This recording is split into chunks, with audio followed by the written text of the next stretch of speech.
It was in this building on a Sunday evening in 1996 when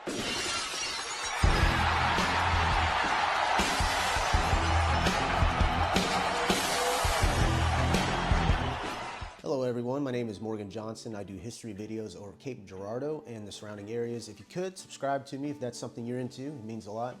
Anyways, today's topic is the WWE or WWF at the Show Me Center here in Cape Girardeau.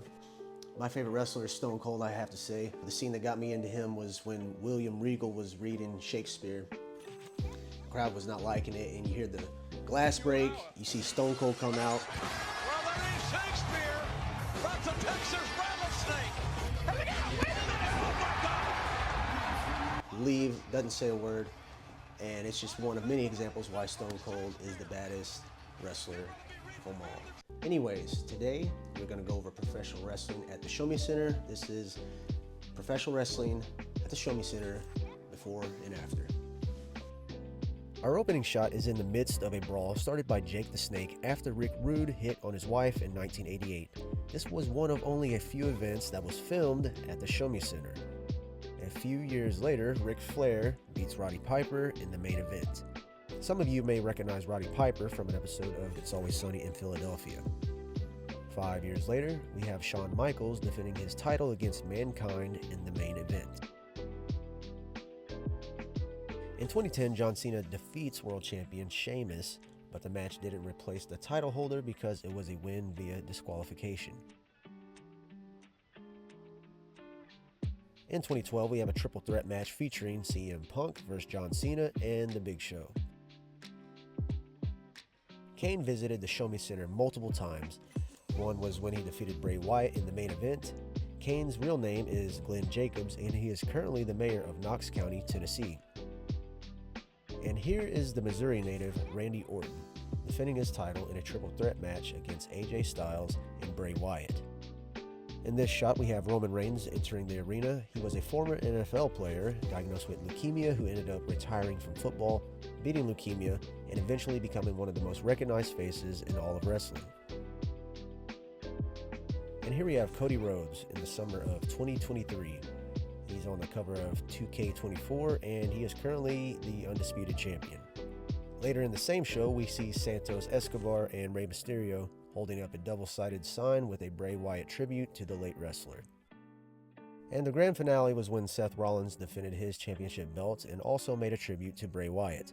Bray Wyatt held a lantern when he would enter arenas, and the crowd would always take part with their phones. Professional wrestling was inspired by fairs and circuses in the 1800s.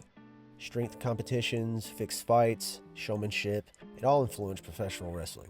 But where it really begins is in 1956 when Vince McMahon Sr. brought the CWC to television. 7 years later, the company would change their name to WWF, the Worldwide Wrestling Federation. Another name change occurs in 1979 with the WWF. This takes us to our next event with the opening of the Show Me Center in 1987. And on November 7th of that year, we have our first professional wrestling event at the arena with the Ultimate Warrior stealing most of the spotlight. Since then, there have been 37 shows according to WrestlingData.com. Throughout the years, some of the biggest names in wrestling have performed at the Show Me Center. To name a few, Stone Cold, Hulk Hogan, Andre the Giant, John Cena, The Undertaker. So what you may be wondering is how what we see on TV could fit in the Show Me Center. It's because the majority of the events here are called house shows. These are smaller events. This is non-televised. Typically, nothing major happens. The reigning champ almost always wins, and nothing takes place that will dramatically change the storyline. What makes house shows useful, though, is that it's an opportunity for professional wrestlers to test out new gimmicks. A gimmick is a distinguishable trait like their attire, their attitude, their moveset, or whatever they're known for. And even though these smaller performances won't impact major storylines at all, there have still been some very exciting matches here. As mentioned earlier, Ric Flair won in 1991, Shawn Michaels defeated Mankind in 96, John Cena and The Big Show lost against CM Punk in 2012, and maybe the biggest event was when St. Louis's own Randy Orton defended his championship belt in 2017. My friend Henry, who is a big wrestling fan, was there and said it was far and away the biggest standing ovation he's seen at any event at the Show Me Center, and he's been to a lot of them. I think what he literally said was, "Oh my God." So in conclusion, the birth of professional wrestling was inspired by the fair and circus of the 1800s. The next century, Vince McMahon Sr. brings professional wrestling to television. We have a name change, followed by name change, and in the summer of 1987, the Show Me Center opens. And in November of that year, the WWF debuts its first show at the arena. Next year, Hulk Hogan and Andre the Giant star in one of the only taped shows, which is probably somewhere on the internet. I just cannot find it anywhere. 2 years later, Macho Man and Ted DiBiase put on the main event. 8 years later, Shawn Michaels defends the belt. 6 years after that, we have the latest name change, the WWE. In 2012, John Cena and The Big Show are defeated by CM Punk. And finally, in 2017, the Show Me Center hosts the Show Me State's own Randy Orton, who defended his championship.